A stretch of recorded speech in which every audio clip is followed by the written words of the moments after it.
এই নারায়ণের নাম গুণগান আমরা কেন আস্বাদন করব? এই নামের মাহাত্ম্য কি? এই নামের মাহাত্ম্য জানবার জন্যে আমি আপনার কাছে এসেছি। দেবাদিদেব মহাদেব বললেন, শোনো নারদ, এ কথা আমি তোমায় বলতে পারবো না, কারণ আমি নিজেই ভগবান শ্রী নারায়ণের নাম গুণগান আস্বাদন করি। তুমি চলে যাও ব্রহ্মদেবের কাছে, ব্রহ্মদেবী হয়তো তোমাকে তোমার এই প্রশ্নের উত্তর দিতে পারে। তাই আজকে তিনি ভগবান শ্রীকৃষ্ণের নাম গুণগান গাইতে গাইতে চলেছেন কোথায় না ব্রহ্মদেবের কাছে। ব্রহ্মদেবের কাছে এসে বলছেন, প্রণাম পিতা। দেবর্ষি নারদ, এসো এসো, বলো তা কি মনে করে তুমি এলে? পিতা, আমার মনে একটা প্রশ্ন জেগেছে। এই প্রশ্নটি হলো যে আমার প্রভু শ্রী নারায়ণ, তাহার নাম আমি সর্বক্ষণ ভজন করছি, সাধন করছি। এই নামের মাহাত্ম্য কি জানবার জন্যে আমি আপনার কাছে এসেছি। তখন ব্রহ্মদেব বললেন, পুত্র নারদ, আমি এই কথা তো তোমায় বলতে পারবো না, কারণ আমি আমার চতুর্মুখে সবসময় সর্বদা প্রভু শ্রী নারায়ণের নাম গুণগান আস্বাদন করি। তুমি এক কাজ করো, তুমি সোজা যার নাম তুমি তার কাছে চলে যাও। মানে কে মাগো? কে? প্রভু শ্রী নারায়ণ। তো আজকে তিনি চলেছেন কোথায় না প্রভু নারায়ণের কাছে। তাই তিনি আজকে বিনা যন্ত্র বাজাতে বাজাতে আর প্রভুর নাম গাইতে গাইতে চলেছেন প্রভু শ্রী নারায়ণের কাছে। তাই আজকে নারদ মুনি চলেছেন কিভাবে? বিনা বাজায়ে হরিগুণ হরিগুণ হরিগুণ গান করে, বিনা বাজায়ে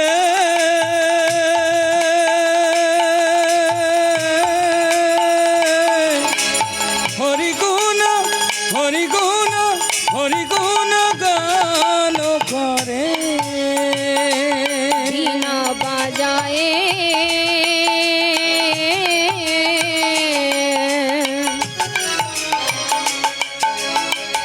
হরিগুণ হরিগুণ হরিগুণ গান করে, বিনা বাজায়ে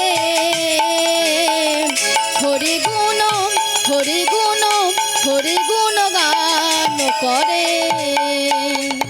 হরিগুণ গান করে নারদ, হরিগুণ গান করে নারদ,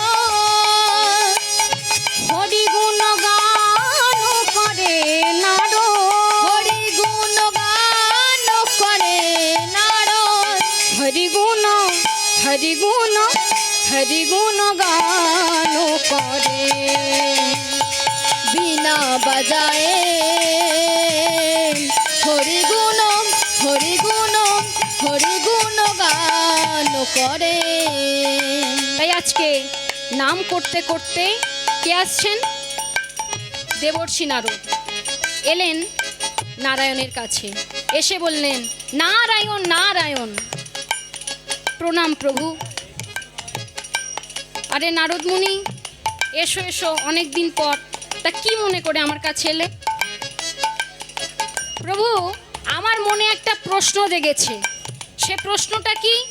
সেই প্রশ্নের উত্তর জানবার জন্যে আমি দেবাদিদেব মহাদেবের কাছে গেলাম, ব্রহ্মদেবের কাছে গেলাম, কিন্তু কেউ আমার প্রশ্নের উত্তর আমায় দিতে পারেনি।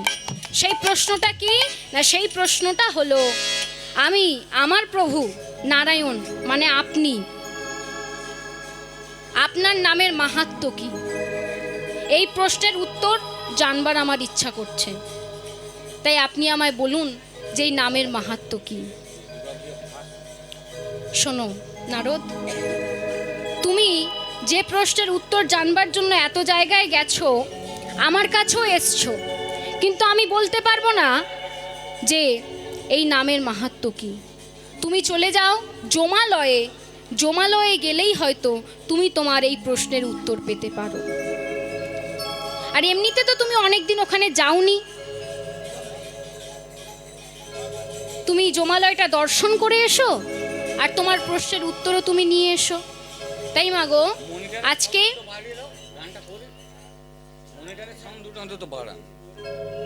মনিটরের সাউন্ড না শুনতে পেলে গানটা করবো কি করে আমরা, বলুন। তাই আজকে তিনি চলেছেন কোথায় না জমালয়ে। তাই মা গো, ভগবান শ্রীকৃষ্ণ বলেছেন মনে আনন্দ ছিল, আনন্দ দ্বিগুণ হয়ে গেছে। আজকে নারদ মুনি নাচতে নাচতে গাইতে গাইতে চলেছেন। কেমন করে যাচ্ছে মা গো? দুহাত তুলে গাওয়া যাবে?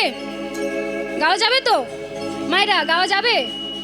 তাহলে হাতটা তুলুন, সবাই মিলে, সকলে মিলে হাতটা তুলুন, তুলে বলুন কৃষ্ণ বলে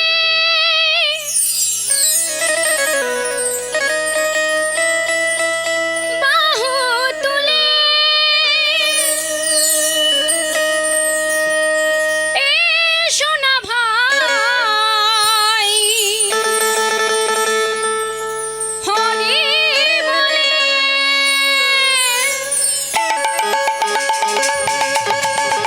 সকলে মিলে হাতটা তুলে তালি দিন।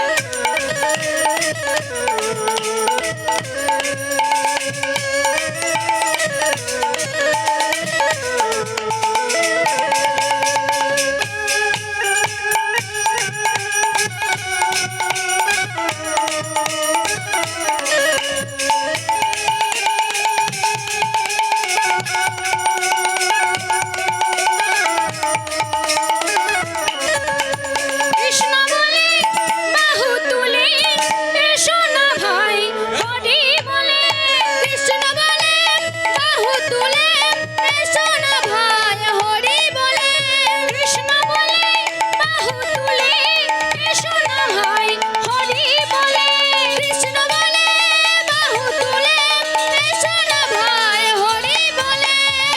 এ নামে নাই কোনো চিন্তা, এ নামে নাই কোনো ভাবনা, এ নামে নাই কোনো চিন্তা, এ নামে নাই কোনো ভাবনা, এ নামে নাই কোনো চিন্তা, এ নামে নাই কোনো ভাবনা, এ নামে নাই কোনো চিন্তা, এ নামে নাই কোনো ভাবনা।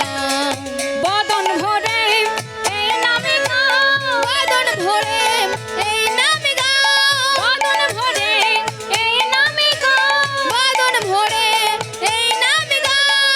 বলো না কৃষ্ণ কৃষ্ণ না, কৃষ্ণ বলে বাহু তুলে এসো না ভাই, হরি বলে কৃষ্ণ বলে বাহু তুলে এসো না ভাই, হরি বলে।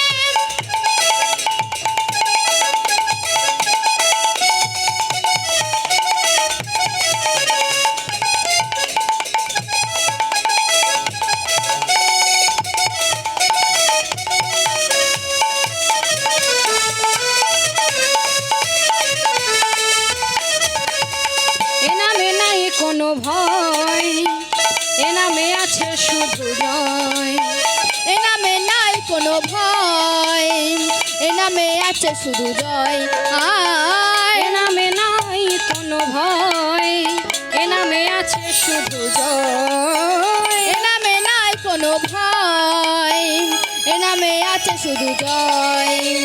বদন ভরে এই নামে গাও, বদন ভরে এই নামে গাও, বদন ভরে এই নামে গাও, বদন ভরে এই নামে গাও।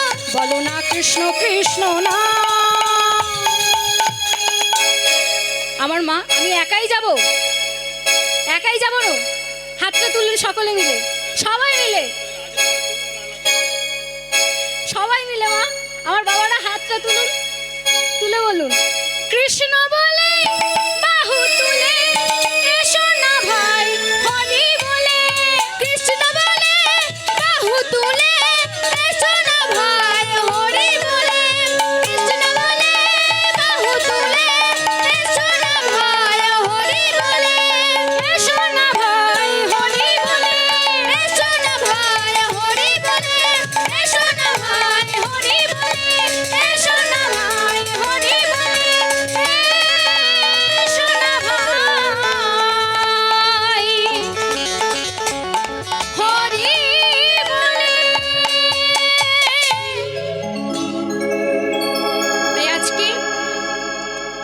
মহাপ্রভুর নাম গাইতে গাইতে নারদ মুনি এসে দাঁড়ালেন যমালয়ে।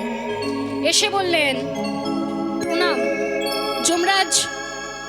বলছেন, আরে বাবা নারদ মুনি, এতদিন পরে আপনি এলেন, তা বলুন কি মনে করে? আপনি তো কোনো কারণ ছাড়া আমার বাড়িতে আসবেন না, এটুকুনি আমি জানি, তো কি মনে করে আপনি এলেন? যমরাজ, আমার মনে একটা প্রশ্ন জেগেছে, এই প্রশ্নের উত্তর জানবার জন্যে আমি আপনার কাছে এসেছি। আমার প্রভু শ্রী নারায়ণ আপনার কাছে আমাকে পাঠিয়েছেন। সেই প্রশ্নটা হলো যে আমি যে সর্বক্ষণ আমার প্রভুর নাম গুণগান আর সাধন করি, এই নামের মাহাত্ম্য কি? এই নামের মাহাত্ম্য জানবার জন্যে আমি আপনার কাছে এসেছি। তখন যমরাজ বললেন, ঠিক আছে, তুমি না হয় তোমার প্রশ্নের উত্তর কিছুক্ষণ পরে নিও। তুমি তো অনেকদিন পরে এসছো আমার বাড়িতে, তুমি একটু দর্শন করো, দর্শন করে তারপর তুমি না হয় তোমার প্রশ্নের উত্তর নিও। তাই তো মাগো, আজকে দেবর্ষি নারদকে নিয়ে যমরাজ তার যমালয়টা ঘুরে ঘুরে দেখাচ্ছেন। দেবর্ষি নারদ একটা ঘরে গিয়ে দেখলেন যে একটা বড় তেলের কড়া মাগো, সেখানে তেল টকবক করে ফুটছে। আপনারা তেলে ভাজা ভাজতে দেখেছেন তো? দেখেছেন তো? সেইভাবে তেলে ভাজার মতো কিছু মানুষকে ভাজছে। এই দেখে নারদ মুনি চমকে গিয়ে আরেকটি ঘরে গেলেন। আরেকটি ঘরে গিয়ে দেখছেন যেভাবে চিরেট মেশিনে কাঠ চিরেট করে বাবা, ঠিক সেইভাবে কিছু মানুষকে মাঝখান থেকে দুটুকরো করে দিচ্ছেন। এই দেখে নারদ মুনি চমকে উঠে বলছেন, নারায়ণ নারায়ণ। আর যখনই নারায়ণ নারায়ণ বলে চিৎকার করে উঠেছেন, তখনই ওই যে পাপিষ্ঠ আত্মা যাদেরকে যমরাজ শাস্তি দিচ্ছিলেন, সেই আত্মাগুলো উদ্ধার হয়ে মৌমাছির মতো চলে যাচ্ছে। আর যখনই চলে যাচ্ছে, তখন যমরাজ বললেন, আরে নারদ মুনি, কি করছো তুমি? তুমি এই জায়গায় প্রভু শ্রী নারায়ণের নাম নিলে কেন? দেখছো দেখছো নারদ, দেখছো এই প্রভুর নাম নেওয়া মাত্রই পাপিষ্ঠ আত্মারা কেমন উদ্ধার হয়ে চলে যাচ্ছে। তখন নারদ মুনি বলছে, যমরাজ, আমি আমার প্রশ্নের উত্তর পেয়ে গেছি। আমি যে প্রশ্নের উত্তর জানবার জন্যে এতক্ষণ এত জায়গায় পাগলের মতো ছুটেছি, আমি বুঝতে পারছি এই নামের মাহাত্ম্য কি। তাই মাগো, কলিযুগে যাগ যজ্ঞ পূজা অর্চনা কিচ্ছু নেই। এই কলিযুগে কলির জীব যদি একটিবার এই হরে কৃষ্ণ মহামন্ত্র নাম উচ্চারণ করে, তাহলে তার ত্রিতাপ জ্বালা দূরীভূত হয়ে যায়। তাই মাগো, এই ত্রিতাপ জ্বালা কি? ত্রিতাপ জ্বালা মানে হলো তিনটি জ্বালা, আদি দৈবিক, আদি ভৌতিক আর আদি আধ্যাত্মিক। তাই কলির জীব যত এই কৃষ্ণ নামকে আশ্রয় করবে, তত এই জ্বালাগুলো আমাদের মতো কলির জীবকে ছুতে পারবে না। তাই মাগো, শাস্ত্রে কলম দিয়ে বললেন, হরের নাম হরের নাম হরের নামৈব কেবলম কলৌ নাস্তেব্য নাস্তেব্য নাস্তেব্য গতিরন্যথা। তাই মাগো, সাধু সঙ্গ সাধু সঙ্গ সর্বশাস্ত্রে কয়, সাধু সঙ্গ লওয়া মাত্র কৃষ্ণ প্রেমের উদয় হয়। সাধু মানে কি মা? সাধু মানে কি? সাধু মানে বৈষ্ণব। হ্যাঁ বাবা, সাধু মানে বৈষ্ণব। সাধুর ক্লাসিফিকেশন আছে, সাধুর শ্রেণীভাগ আছে। শ্রীমদ্ ভগবত সাধুকে 3 ভাগে ভাগ করলেন। ধীর, একান্তি, সাধু। সাধু শব্দের অর্থ কি? সাধু শব্দের অর্থ হলো নির্মল। নির্মল শব্দের অর্থ পরিষ্কার। পরিষ্কার শব্দের অর্থ গ্লিসারিন সাবান মেখে নয়, যার হৃদয়ে কামনা বাসনা সাদৃশ্য ময়লা স্পর্শ করে না, তাহাকে বলা হয় সাধু। ধীর না যে একমাত্র ঈশ্বরের ভজন করবে, তার সামনে যদি দামি লোভনীয় বস্তু ফেলে দেওয়া হয় যে তোমাকে সাধন ভজন করা লাগবে না, তুমি টাকার বাক্স নাও, তথাপ্রিয় যে নড়বে না, ভগবানের চরণ ছাড়বে না, তাহাকে বলা হয় ধীর। আর একান্তি যিনি কৃষ্ণ ব্যতিরিক্ত কিছু জানতেন না, যেমন মহারাজ অম্বরীশ, তিনি কৃষ্ণ ব্যতিরিক্ত কিছু জানতেন না। তিনি সর্বক্ষণ শয়নে স্বপনে ভগবান শ্রীকৃষ্ণের নাম গুণগান আস্বাদন করতেন। সেই অম্বরীশ এমনই ভক্ত ছিলেন মাগো, ভগবান কৃষ্ণ ছাড়া অন্য কাউকে তিনি চিনতেন না। তাই আজকে সেই মহারাজ অম্বরীশ ভগবান শ্রীকৃষ্ণের সম্মুখে বসে গাইছেন। কি গাইছেন অম্বরীশ? অম্বরীশ আজকে গাইছে, বলে রে বদন, বলে রে বদন, মধুমাখায় হরে কৃষ্ণ নাম। বলে রে বদন, বলে রে বদন, মধু মাখায় হরে কৃষ্ণ নাম। বলে রে বদন, বলে রে বদন, মধু মাখায় হরে কৃষ্ণ নাম। বলে রে বদন, বলে রে বদন, মধু মাখায় হরে কৃষ্ণ নাম। মধু মাখায় হরে কৃষ্ণ নাম, সুধা মাখায় হরে কৃষ্ণ নাম। মধু মাখায় হরে কৃষ্ণ নাম, সুধা মাখায় হরে কৃষ্ণ নাম। মধু মাখায় হরে কৃষ্ণ নাম, সুধা মাখায় হরে কৃষ্ণ নাম। মধু মাখায় হরে কৃষ্ণ নাম, সুধা মাখায় হরে কৃষ্ণ নাম। বলে রে বদন, বলে রে বদন, মধু মাখায় হরে কৃষ্ণ নাম। বলে রে বদন, বলে রে বদন, মধু মাখায় হরে কৃষ্ণ নাম। ভজ রে ভজ রে মন মন মন,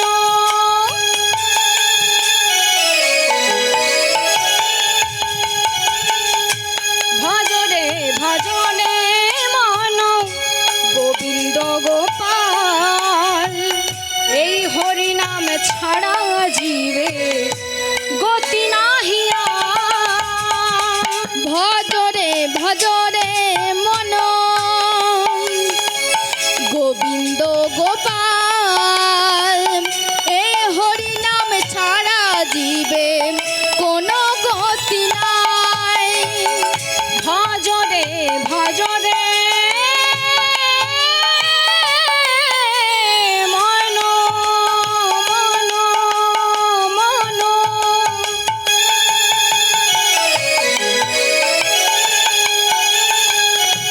গোবিন্দ গোপাল।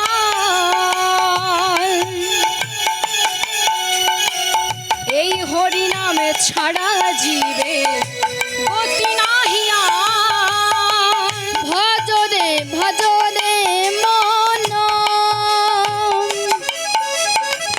গোবিন্দ গোপাল। এই হরি নামে ছাড়া জীবে কোনো গতি নাই।